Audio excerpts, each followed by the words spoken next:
I have grown used to the silence of 5 in the morning. It used to be broken by the alarm clock, then by hurried footsteps toward another important day. Now I wake up alone, without rushing, and walk barefoot to the kitchen while the darkness retreats like a slow tide.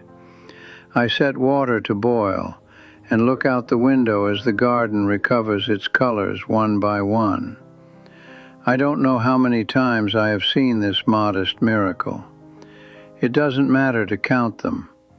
There is something no one tells you about growing old.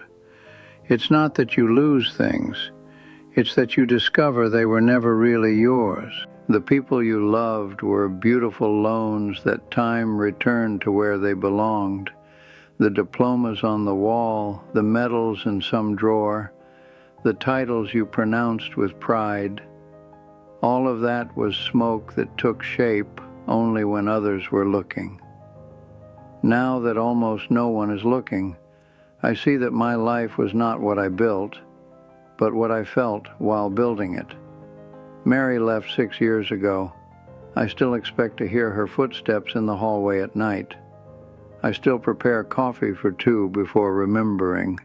Grief at first was a wild animal tearing me apart from the inside. I cried in the supermarket in front of her brand of cookies. I raged at God, at the universe, at myself for not telling her enough times that the morning was brighter with her in the world. But grief, if you let it breathe without drowning it in distractions, becomes something else. Now it is gratitude.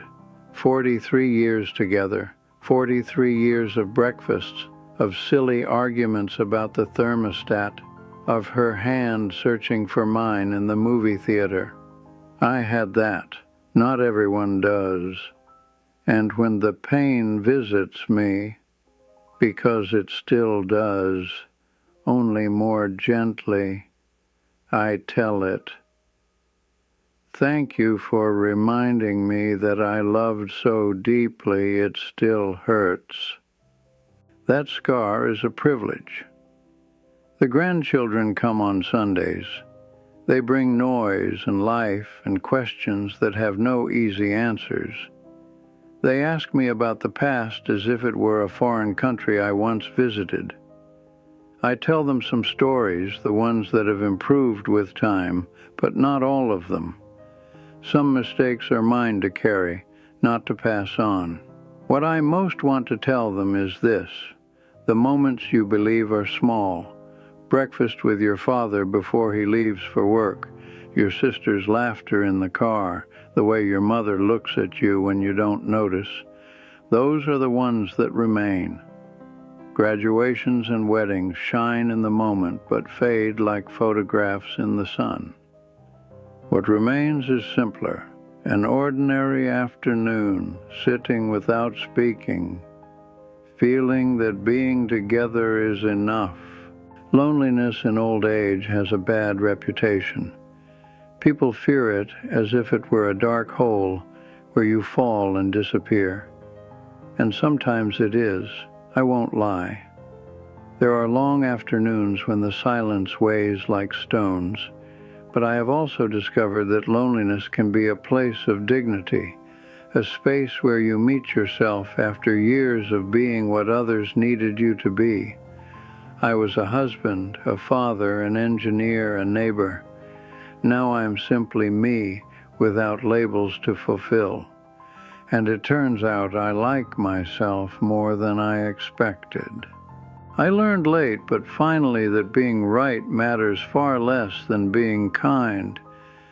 I spent too many years defending positions I can't even remember now, fighting battles I won, but that left me more alone. I think of the friendships I lost because I would not yield, because I needed the other person to admit I was correct. What an expensive foolishness.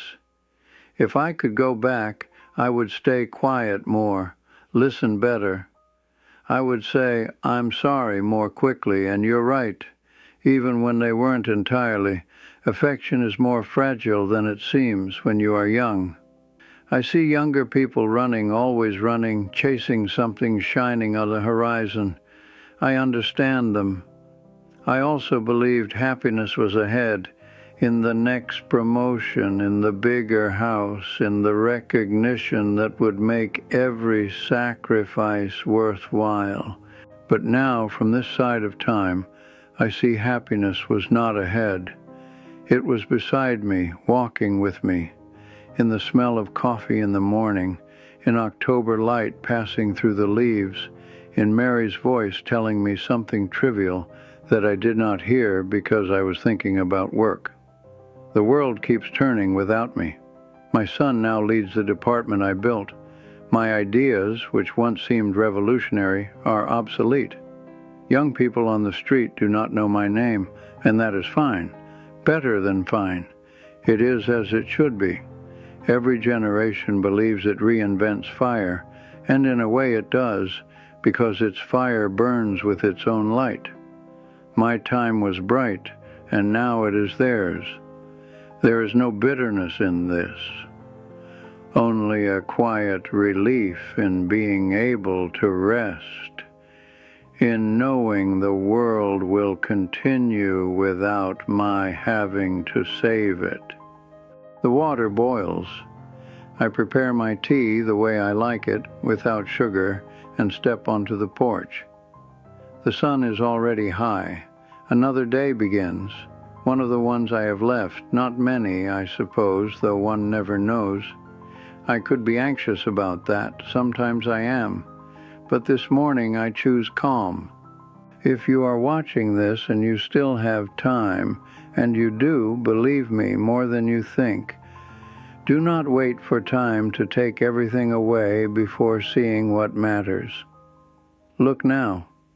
The person sleeping beside you, the friend who answers your messages, the neighbor who greets you, the dog that wags its tail when you arrive. They are there. Noticing them is a revolutionary act in a world that trains you to always look ahead. And when the day comes, as it will for everyone, when you sit alone with your memory and your tea, I want you to know this. If you loved well, if you were kind even when it was hard, if you noticed beauty in the ordinary, you will have lived a complete life. Great achievements are forgotten. Love remains, resonating softly in the silence of the morning. The garden is fully lit now.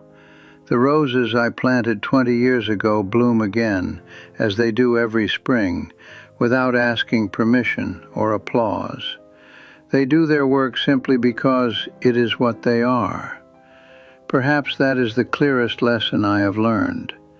I drink my tea slowly. The day awaits me without demands, without false promises, just another day.